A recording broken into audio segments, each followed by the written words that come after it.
오늘의 10분 말씀 창세기 49장 13절서부터 28절까지 말씀입니다. 오늘 본문은 어제 본문에 이어 죽음을 앞둔 야곱이 12 아들들을 불러 모아 그들의 삶을 경고 및 축복하는 내용입니다. 이 야곱의 경고와 축복의 선포를 이해하기 위해서는 다음에 5가지를 기억하셔야 합니다. 첫 번째, 야곱의 축복은 한 아들 또는 한 지파에 국한돼서 보시면 안 됩니다.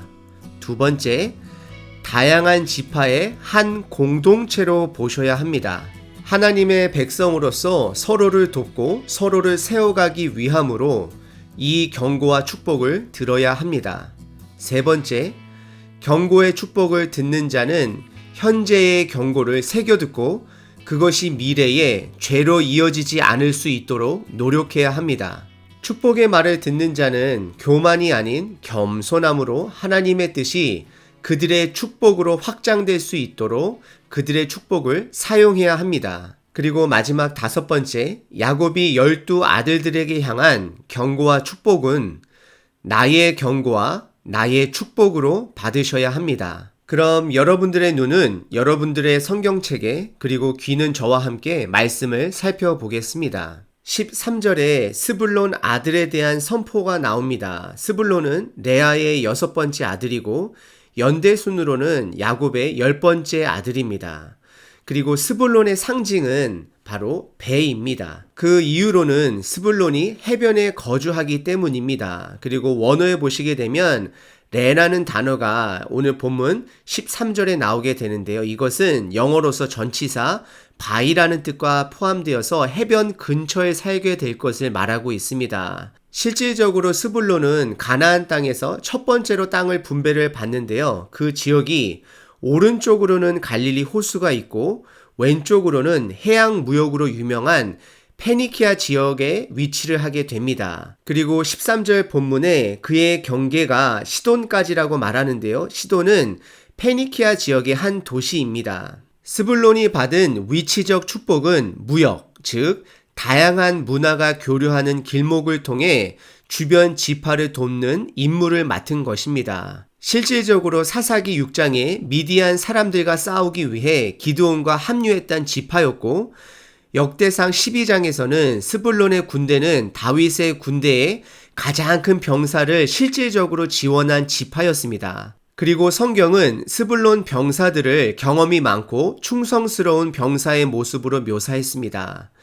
여러분들 가운데 다른 문화를 통해 경제권을 가진 자가 있으시다면 여러분들이 바로 스불론과 같은 분이십니다. 여러분들의 축복을 다른 이웃을 위해 나누시길 바랍니다. 14절부터는 레아의 5번째 아들 그리고 연대순으로는 야곱의 9번째 아들 이사갈에 대한 축복과 경고가 나옵니다. 이사갈은 형제들 사이에 꿇어 앉은 건장한 나귀로 표현하고 있습니다. 그리고 그는 쉴 곳을 향해 찾는 듯한 표현인 15절에 그는 쉴 곳을 향해 찾는 자의 모습을 가진 자로서 쉴 곳을 보면 좋게 여기고 토지를 보면 아름답게 여긴다라고 말합니다. 하지만 그의 결말은 압제 아래에서 강제 노동하게 될 것이라 야곱은 말하고 있습니다. 실질적으로 사사기 1장 지파 목록에는 이사갈은 빠져 있습니다. 아마도 이것은 건장한 나귀처럼 힘은 있었지만 일하기 싫어하는 모습으로 그의 활동이 전혀 없는 것을 사사기가 보여주고 있습니다. 혹시 여러분들께서 큰 능력은 있지만 쉬기만을 원하는 분, 여행만을 떠나기를 원하시는 분, 그런 분들이 계시다면 오늘의 경고를 받아들이셔야 합니다. 그 능력을 남을 위해 사용하지 않고 계속해서 본인의 쉼과 여행을 위해서 사용하신다면 성경은 여러분들의 삶이 고난의 삶이 될 것이라 경고하고 있습니다. 그리고 16절과 17절에는 아들 단에 대한 축복의 선포 내용입니다. 16절에 단을 한 지파같이 그 백성을 심판한다는 말이 나오는데요. 이것은 첫 번째, 단 지파는 정의로운 마음을 가진 자라고 말하고 있습니다. 그리고 두 번째, 한 지파같이라는 표현은 한 지파이지만 작은 지파이지만 큰 일을 할 것에 대해서 말하고 있습니다. 많은 학자들이 이 표현을 삼손과 연결시킵니다.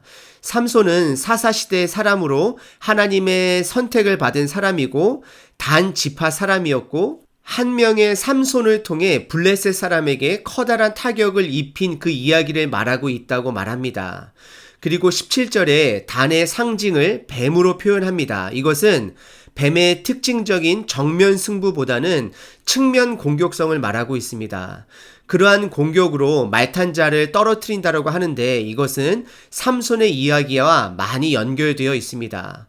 혹시 여러분들께서 큰 권력은 없지만 정의로운 마음을 가지신 분이시라면 겸손히 그리고 꾸준히 그 정의로움을 하나님의 나라를 위해 사용하시는 저 여러분 되시길 바랍니다. 그리고 18절은 잠시 7명의 아들들을 축복과 경고의 말을 선포하고 야곱이 잠시 쉬면서 하나님의 인도하심을 바라고 있는 기도의 내용으로 보시면 좋을 것 같습니다.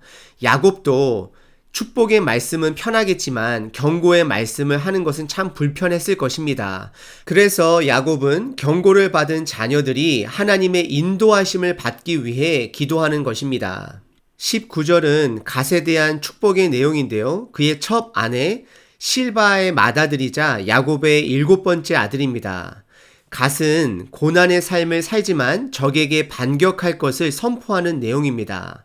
실질적으로 사사기 10장과 12장 사이에 보시게 되면 암몬 사람에게 계속해서 공격을 받지만 버티는 갓의 모습이 나오고요. 또한 열왕기상 22장 3절과 또 열왕기하 10장에 보시게 되면 모압과 아람 사람들의 공격을 견뎌냈다라고 성경은 말하고 있습니다. 그리고 더 나아가서 열왕기하 15장 29절에 보시게 되면 아수르로부터 공격을 받고 나중에 다시 반격하는 모습까지 보여주고 있습니다. 그리고 신명기 33장과 역대상 5장은 갓의 지파들을 암사자 같다, 방패와 칼과 활 같다라고 표현을 하는 것을 보게 됩니다. 갓은 끈기가 있는 사람이고 지구력이 있는 사람입니다. 혹시 여러분들께서 이런 갓과 같은 사람이라면 끝까지 하나님의 나라를 위해 지금 있는 자리에서 버텨주시고 견뎌주시길 바랍니다. 그리고 이어서 20절은 아셀에 대한 선포인데요. 아셀은 야곱의 8번째 아들로서 땅의 풍요로움의 축복을 받은 자라고 말하고 있습니다.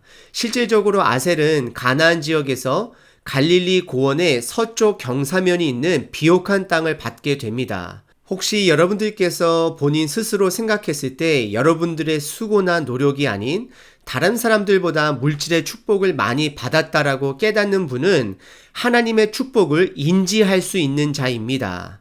많은 사람들이 물질의 축복을 받았음에도 계속해서 물질에 대해 배고파합니다. 저와 여러분들이 가지고 있는 물질의 축복을 남을 위해 사용할 수 있는 저와 여러분 되시기를 바랍니다. 그리고 21절에는 야곱의 9번째 아들 납달리에 대한 축복의 내용입니다. 그는 기동성이 좋은 암사슴의 비유로 표현이 됩니다. 그리고 자유를 좋아하는 자라고 말합니다. 사사기 5장 17절에 납달리는 스불론과 더불어 죽음을 무릅쓰고 여호와의 전쟁에 참여한 자로 그러한 지파로 제시되고 있습니다. 그리고 21절 끝부분에 아름다운 소리는 저는 개인적으로 암사슴이 가볍게 뛰는 소리를 상징한 것이 아닌가 생각해 보게 됩니다. 혹시 여러분들이 다른 사람들보다 기동성이 좋고 힘이 좋으신 분들이 계시면 그러한 능력으로 남을 섬기시는 분들 되시길 바랍니다.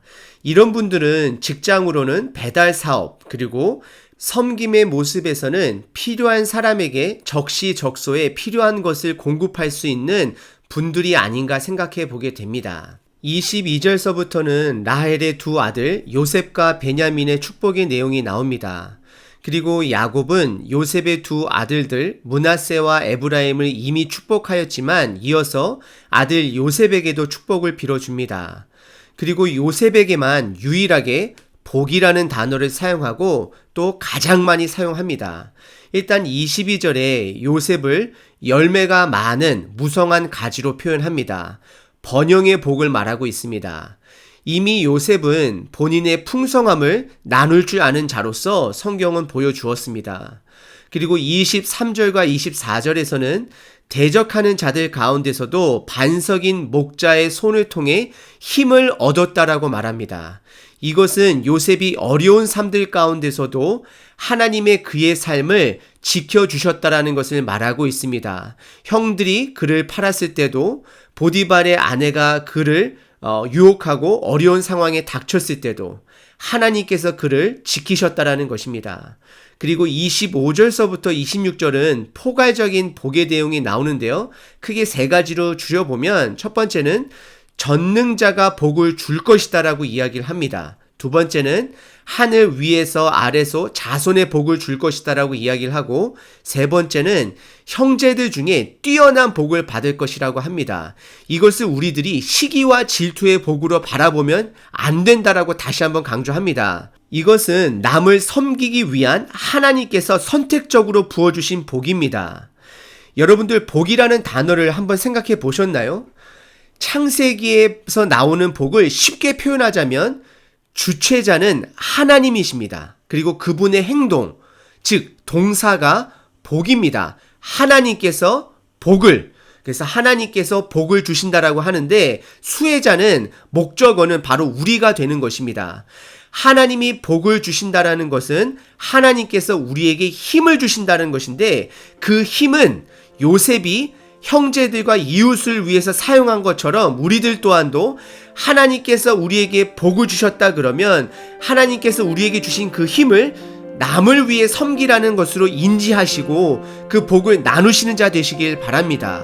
그리고 27절은 야곱의 막내 아들 베냐민을 굶주린 늑대의 이미지로 표현하고 있는데요. 이것은 포기하지 않는 자, 그리고 끝에는 그 자기가 얻은 것을 나눌 줄 아는 자로서 말하고 있습니다.